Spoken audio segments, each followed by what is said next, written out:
The fighter standing will go to the furthest neutral corner and stay there. Touch gloves. Well, believe it or not, from a serious look on the face of both those fighters there, but this is the kind of fight that those of us on the safe side of the ropes would describe as a fun fight. These two have both stepped up at short notice to make it after Sam Egginton against Brandon Cook was called off due to injury, so great credit to both of them for doing that. I've been thinking hard about this one ever since it was made, and I've still reached no firmer conclusion regarding what I think is going to happen. So let's start with a couple of things we know. Nick Webb can punch, that we know. 10 knockouts from 12 wins. The smearing right hand to finish Ante Veronica here at the start of February. Dave Allen can take a punch, that we definitely know, having seen him box Dillian Whyte, Luis Ortiz, Tony Yoka. But a couple of things we don't know. Can Allen, over the course of the rounds, put his work together, let his hands go consistently enough to win a fight? Does Nick Webb have the gas in the tank to box for 10 rounds? We don't know either of those two things, so it's pretty intriguing, this really, Matt. Yeah, very intriguing. You know, Webb's landing a nice straight right hand to the body there, got his jab going straight away, looking to get some shots off. So, and you know, Allen's one of those deceiving guys. I think Webb feels when he's landing, he's throwing shots, he's already making him miss. Good jab back from Allen. So, you know, he's going to make Webb work. He's the experienced fighter. He feels that the 10-round distance is going to suit him. Both taking it at short notice. So, yeah, it's a very, very intriguing fight. Bit of a budding bromance between these two as well. They've been getting on really well during the week. Allen in typical kind of form. He was telling me on Thursday that he's made enough money from boxing now to put down a deposit on a house, which was what he wanted to achieve when he got into the sport, and now he's done that. If he wins this fight, he might continue, he might not. If he loses, he says he'll quit, but who really knows? He was out against Tony Yoka over a month ago. Yoka, Rio 2016 gold medalist, lasted into the 10th round of that one, but it was pretty painful to watch by the end. We know how hard he is, but as we saw against Lenroy Thomas in that 12-rounder, the first time they met, he just didn't do enough to win the fight that night. No, some good work here from Webb, jabbing, looking to hook off the jab and bring the right hand in. But Allen very capable, tucks up, good defence. Looks nice and relaxed in there, certainly not phased. But Webb, the busier of the two.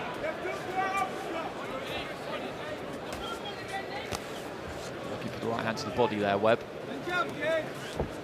It's been 6 rounds once. And that's the deepest he's been into a fight. Yeah, big puncher, some early wins, not loads of rounds under his belt. Like you say, only been 6. So Allen very experienced, trying to walk forward, tuck up, trying to make Webb work. A couple of good right hands from Webb there, though. One to the head and then downstairs to the body. Final few seconds of the opening round, the Webb round, no doubt about that.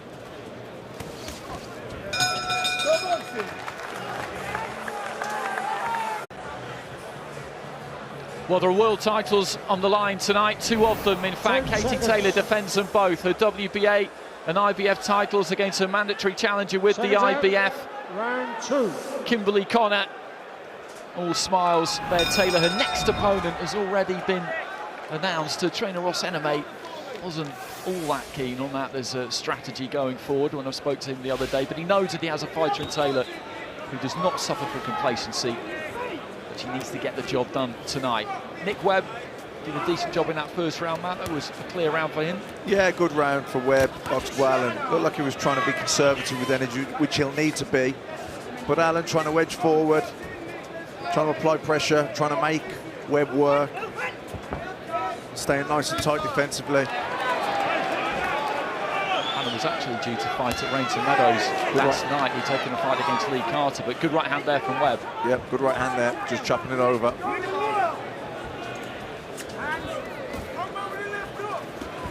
Nobody doubts the fact that Allen can take a shot. He's sparred with Joshua, he's sparred with Fury, he's sparred with all sorts of people. He's been in with some big hitters too. Yeah, and I don't just think it's a case that he can take a shot, which he definitely can, but he's also a lot better defensively than he looks. A lot of the shots that looks like they land, he kind of takes the sting out of them, he half rides them, kind of tucks his chin in behind the shoulder. Webb throwing shots here, but not really landing anything of any note.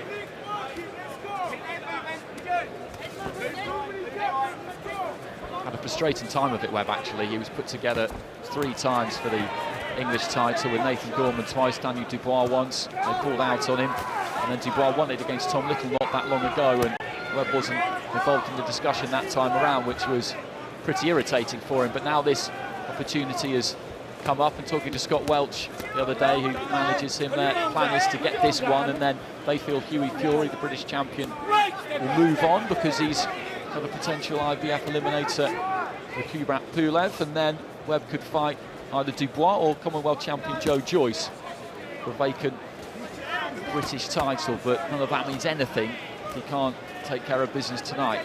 Yeah, I mean, the thing with Alan as well, you know, at times he's got that sparring partner's mentality. We've seen it in the past, you know, down through the years. This is good stuff from Webb, who's putting a bit of spine to these shots. Good uppercut there. Cocked the big right hand there, but Alan's seen it coming and just pulled away.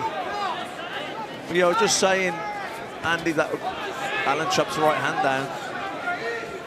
Just saying that there's this sparring partner mentality where he gives everyone a tough night's work, but doesn't do enough to beat them. We used to see it with, you know, Mark Ramsey, Paul Denton, you know, more recent times, Peter McDonough. Yeah, he's in there and he can hold his own with anyone, but he's never doing enough to win these fights, and Alan kind of falls into that category a little bit for me.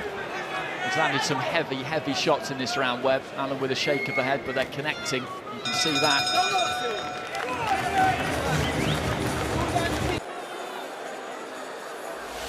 Well, the sport coming thick and fast on Sky Sports, as always, tomorrow, 12:30 p.m, the Hungarian Grand Prix.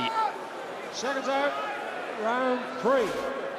Into the start of the 3rd round here, and Webber's being able to box at his own pace so far, as been able to tee up some big right hands, and we know what Alan's plan is here, Matt, to tuck up for the first few and take Webb deep. But the problem is that Webb will just grow in confidence, although he was fed a left hand there from Alan, and that got the crowd going a little bit. But it was the first really good punch we've seen landed by the Doncaster man, who is such a favourite with fight fans. Yeah, you can tell that by the applause there when he landed that punch. But Webb landed some good stuff here. He landed a good left hook to the body, some nice jabs. Yeah, Alan partially blocking them, but they're also partially getting through.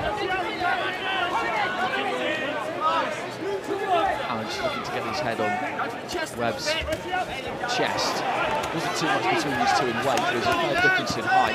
Webb was 18, Alan 18.6. So we've seen Alan really trimming in shape like he was for his rematch with Leroy Thomas at the start of March. He was down at 16 stone, 12. It was very unfortunate what happened that night.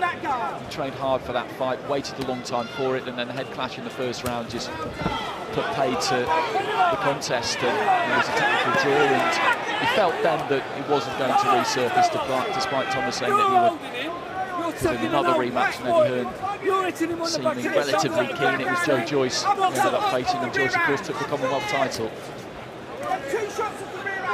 Webb just pecking out with that left hand. Yeah, Alan trying to walk him down, trying to apply pressure, but I'm not sure this pace is too hot for Webb. He seems quite comfortable in there. He's using his jab well, he's conserving energy, he's not wasting too much. He's picking his shots well. Webb just missing with the right hand there. Alan again just tucking up, keeping those gloves nice and tight.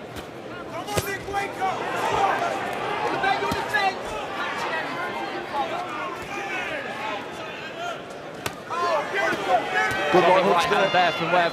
He felt that, Alan, didn't he? They just made him take a step back. And what I was just saying at the start of the round, Matt, before Alan interrupted with that good crisp left hand, is that when you allow somebody to punch almost without consequence for a couple of rounds, it just builds that confidence right up, doesn't it? I don't think this will come as a surprise to Webb. I'd imagine they will have known or expected Alan to do this. Yeah, they're going to... How's he going to beat him? I don't think he's going to out-jab him, is he? He's going to walk him down. He's going to try and tuck up. He's going to do what Dave Allen does, let you punch away, try and block. And take what he can get for a bit and then come on in the second half of the fight, but he's just not doing enough, and Webb running away with the rounds here. And to be honest with you, the pace isn't so hot that Webb's out of his comfort zone. He looks fairly comfortable in there. He's not wasting his punches, he's economical, and he's bossing the fight for me. –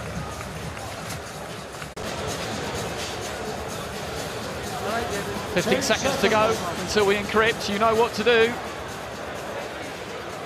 And on his feet between rounds.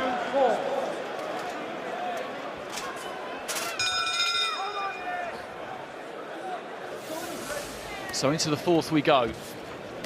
Marsden telling Allen there that he can catch him with his jab whenever he throws it. Overhand right there from Allen.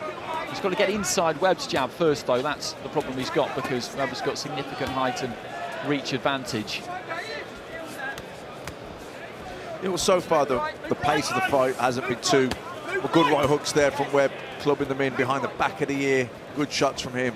I was just saying, Andy, you know, so far the pace seems fairly comfortable for Webb. I think if Allen's going to grind him down, he needs to kind of up the ante. But so far these are good shots from Webb.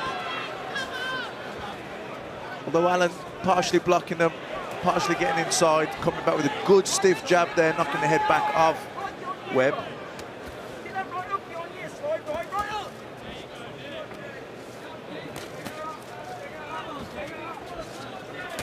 But you see shots like that, Andy, they get, you know, they're half getting, yeah, they're partially blocked by the glove, but they're also partially landing and around the back of the ear, and the ears are swelling up, and it's, you know, and when the fight goes long. Good left hook there, though, from Allen. Short left hook on the inside. There's that jab again. Just pops that jab out, and there's obviously a little bit of weight to it.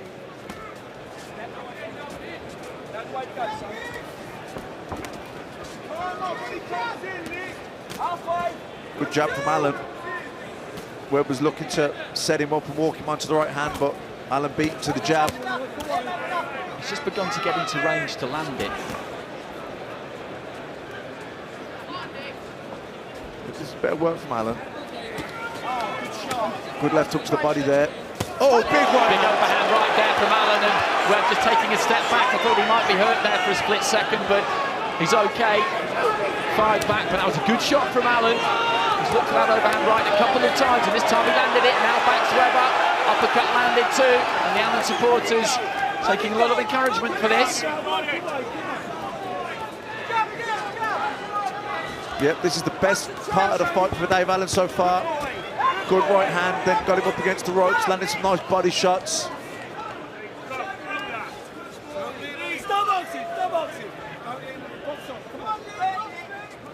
Good jab from Allen. The mouth hanging open a little bit of Webb there as we head towards the end of the fourth round, and maybe he will start to feel this a bit. Yeah, and Allen just give him a little body shot there as well on the way out. Another one. Oh, big right. Big overhand right again, and down goes Webb this time. The second time that Allen has connected with it, and Scott Welch is straight over there, the manager, and security having to pull him back because Bob Williams, the referee, is continuing with the count, and he has reached the count of 10, and the fight is over. And Dave Allen has landed a big, big bomb. Nick Webb just getting up onto his knees, I'm glad to say, but Scott Welch, his manager, I think, felt that that was a finishing punch and that there was no need for the count and that they needed to get their man some help there straight away. That's what his reaction was about. That's the way I read it anyway. But either way, this fight has finished. Dave Allen, he took some stick in the first couple of rounds. We were wondering about the wisdom of this approach, and then boom, it's finished. Well, I'll tell you what, Andy, I didn't feel the pace was hot enough to wear down Webb, but I'll tell you what, when he switched the attack from he touched him downstairs with two left hooks to the body, once the pit of the stomach, once the floating rib, then he kind of come back onto his right side and a big overhand right. He caught him one earlier in the round, and that one just absolutely took the legs away from Nick Webb. They were completely gone. He went down heavy, and there was no way he was getting up. When he did actually get to his feet again, you could see that the legs hadn't recovered, and he fell, his balance was gone, and that was an absolutely fantastic win for Dave Allen.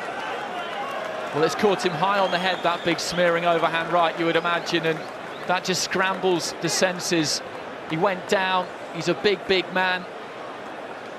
And the referee there, Bob Williams, he wanted to give him a chance. He wanted to see whether he could get back to his feet, and that's why he continued with the count, and I don't think he was wrong to do that. Yeah, and I don't think, earlier on in the fight, Dave Webb looked comfortable with the pace, but it wasn't really about the pace now. Looking back, I think Allen was just warming his way into the fight, finding his range, didn't want to take too many chances early on, was just warming into the fight.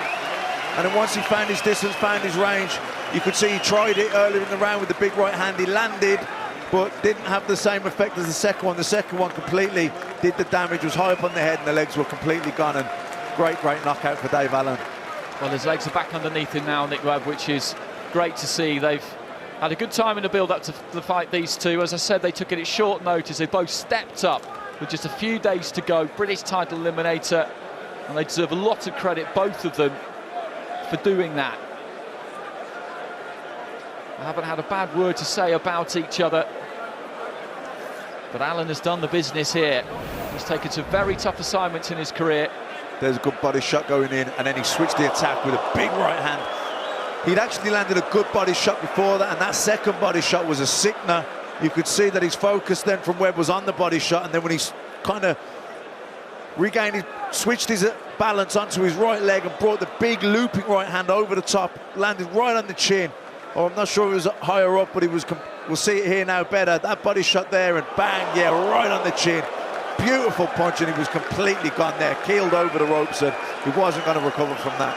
Well, Scott Welch was coming around to try and get the gum shield out of his mouth. He was really worried about his man there as his head was just leaning through the ropes. That was all he had on his mind there. Scott Welch was just to get his man some help. And, well, look at Dave Allen. Just look at him there. Look at what it means to him. He's an emotional character. He's a popular character. But we were beginning to wonder whether he would be able to get a win in a big fight. And he's answered us.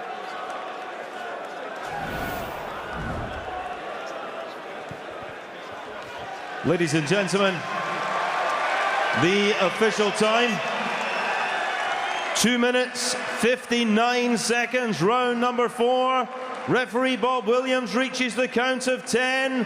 The winner by count out, the Doncaster de la Hoya, David, the White Rhino Allen. Well, I'm very much looking forward to hearing what he's got to say in the post-fight interview. You're never quite sure what's going to come out of his mouth at times. He's very amiable.